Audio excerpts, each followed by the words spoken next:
Is there something inside you so old, so exact, so deliberately buried, that entire institutions have quietly profited from you never finding it again? Ancient peoples didn't call it manifestation, they called it law, and they treated it with the precision of engineers, not the softness of dreamers.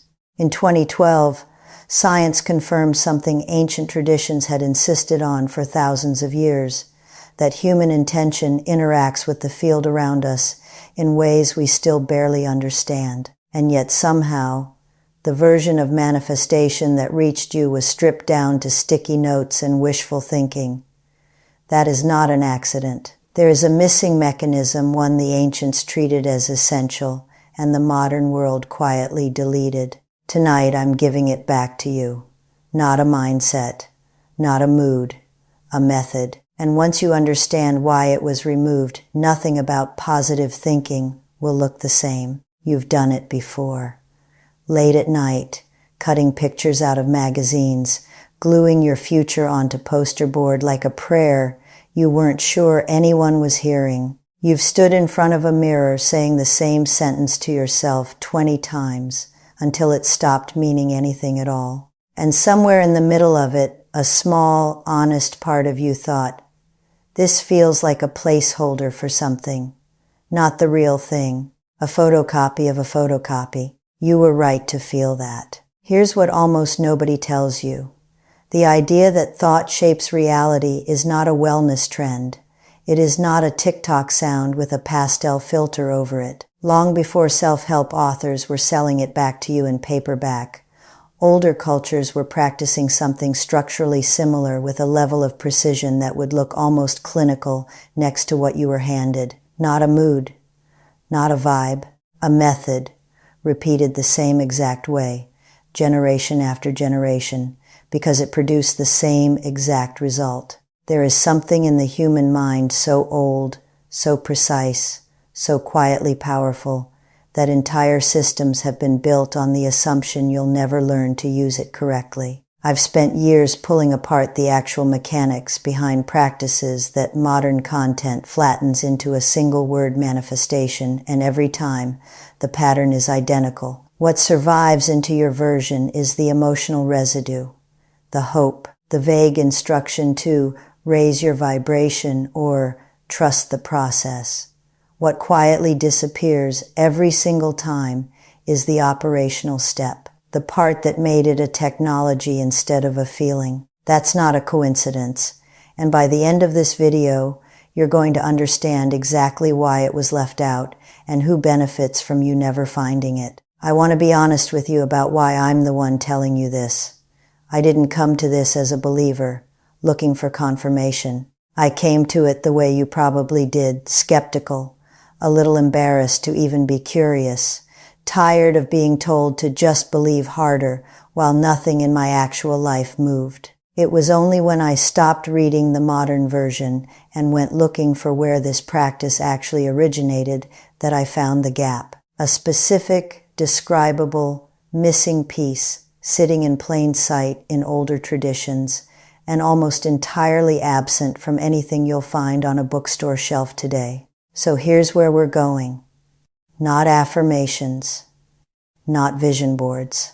We're going back to where this actually started before it was simplified, before it was sold, before it was safe enough to put on a coffee mug to find the working version, still intact, still waiting to be used correctly for the first time. Before it became a word on a poster, this was a physical practice, not a mindset, a procedure. Practitioners and traditions from the Vedic breathwork lineages to West African griot oral technologies to the Hermetic schools of the Mediterranean weren't told to simply picture what they wanted and wait. They were taught that the body had to physically enter the state of already having it, heart rate, breath rhythm, muscular tension, even the micro-expressions on the face before the intention was considered activated.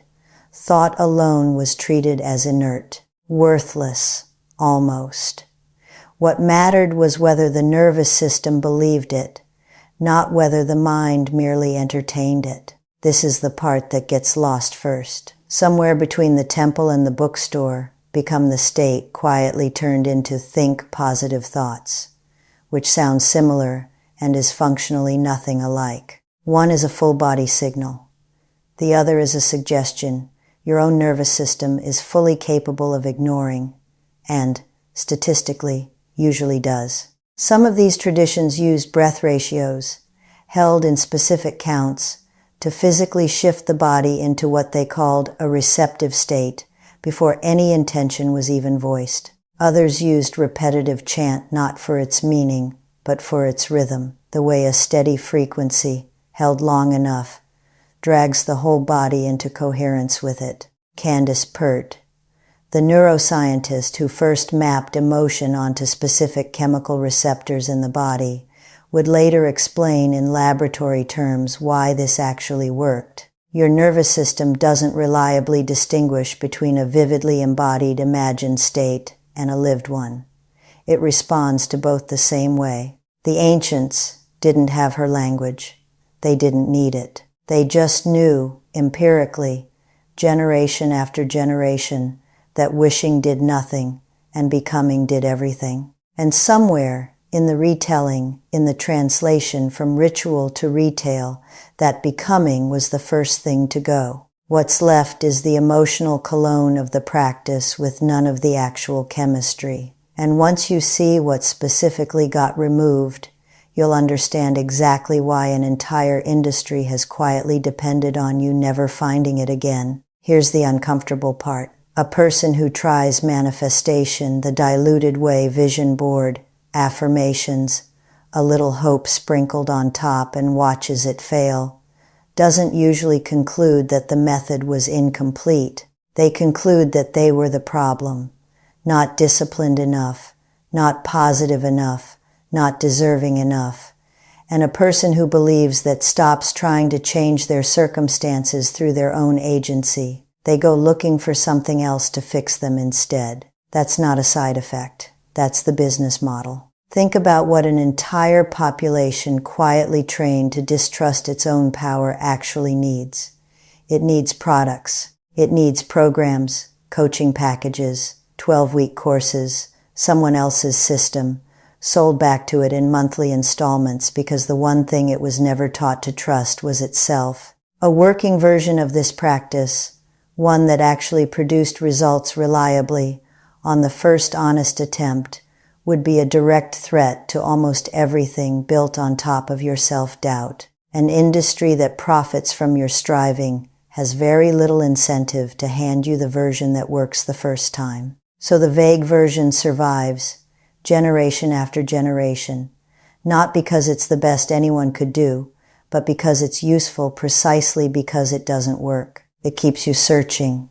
It keeps you buying. It keeps you convinced the missing ingredient is out there somewhere, in the next book, the next course, the next guru, anywhere but in a specific, learnable, physical step that was quietly left out of the instructions, year after year, edition after edition, until almost nobody alive remembers it was ever there. I'm not asking you to take that on faith. I'm going to show you exactly what that step is, in plain, usable language, in a moment. And once you see it, once you understand what your body was actually supposed to be doing this whole time, you will never look at a vision board the same way again. Because the missing piece was never mystical. It was mechanical. And it was left out on purpose. Here's the piece they left out. Your body does not respond to what you want. It responds to what it believes is already true, and belief, to a nervous system, isn't a thought. It's a state. Specifically, repeated emotional congruence between what you're feeling right now and what you would be feeling if the outcome had already happened. Not once. Not in a single 10-minute session with your eyes closed. Repeated, physically, until the body stops treating it as imagination and starts treating it as memory. That's the whole mechanism. Emotional state held in the body, matched to the desired outcome, repeated until it becomes the nervous system's new baseline. Ancient practitioners called this many different things across many different traditions, but functionally, Every version does the same job. It's not visualization. Visualization is the mind watching a movie. This is the body rehearsing a memory that hasn't happened yet, so convincingly that it starts broadcasting that state outward instead of a state of lack. Think about the difference between wanting something and remembering something. Wanting has a kind of tension in it, a gap, a reaching, an absence. Remembering is calm, settled, already resolved. When you picture your future the way you'd picture your past, the entire chemistry of the request changes. You're no longer transmitting, "I don't have this." You're transmitting, "This already happened," which is a completely different signal. I remember being 23, broke, sitting in a rented room with water stains on the ceiling, needing a specific amount of money by the end of that month, or losing the apartment entirely. I'd tried the usual version, the affirmations, said out loud, tight-jawed, more like a demand than a memory. Nothing moved. Then, almost by accident, one night I stopped asking, and instead just sat there and let myself feel, in my chest, in my actual breathing, what relief would feel like once the money was already sitting in the account. Not imagining it, remembering it the way you'd remember a Tuesday. I did that for maybe 4 minutes a day for a week. I'm not telling you it was instant or dramatic. I'm telling you that within that same month, in a way I still can't fully explain, the money came from a direction I hadn't even been looking. What changed wasn't the wanting. It was that I'd finally stopped wanting and started, in my body, remembering. That's the missing piece. Not more effort, not louder affirmations. Embodied, repeated, physiological rehearsal of the outcome as memory, rather than desire the exact step that got quietly edited out somewhere between the temple and the self-help aisle. Every failed vision board, every affirmation that felt hollow in your own mouth, wasn't proof that you're bad at this. It was proof that you were only ever given half the instructions. This was never magic, and it was never taken from you completely. It was just incompletely handed down, one omitted step at a time, until what remained was pretty enough to sell and empty enough to keep you coming back. So here's the whole thing, restored. Stop asking, start remembering. Whatever you want, spend a few minutes today actually feeling what it will feel like once it's already true. Not wishing for it, rehearsing it in your body until it stops feeling like fantasy and starts feeling like something you're simply recalling. And if you take nothing else from tonight, take this. You were never broken, and you were never doing it wrong out of laziness or lack of faith. You were handed an instruction manual with the last page torn out and told the failure was yours. It never was. There is something old in you, precise, functional, and so powerful that entire systems have depended on you never fully claiming it. Tonight, it isn't hidden anymore. Tonight, it's yours to use.